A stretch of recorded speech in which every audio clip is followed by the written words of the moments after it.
welcome to the shop. I'm Clay Baker and this is Motonexus. Today's project is the final project on our 1986 Honda CT110. We're going to do a basic clutch adjustment. Follow along as we adjust the clutch today on Motonexus.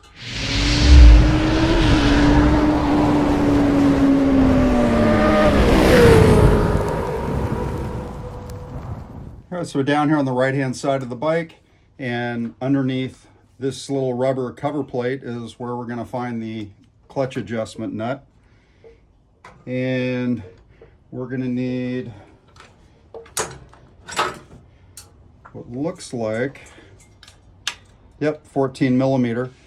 I like using an offset wrench for this because you can get down in there easily and then get a screwdriver onto that screw inside.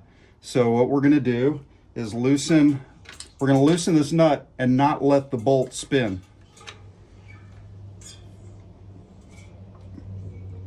Okay, so you're just going to hold that screw in position and get that bolt, that nut, the lock nut, loosened. All right, the next thing we want to do is we're going to turn that screw, the adjuster bolt, they're calling it, one turn.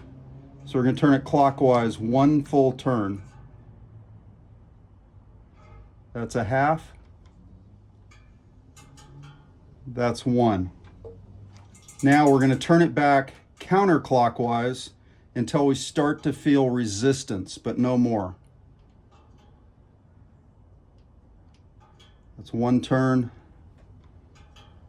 Oh, I'm just feeling it. So we're just going to tighten it, go back just about an eighth, and that's it. So we were actually in a good spot before.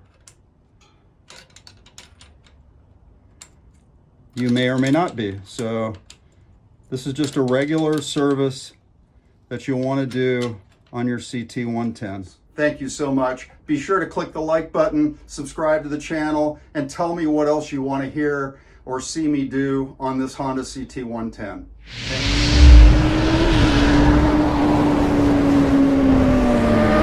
Thank you.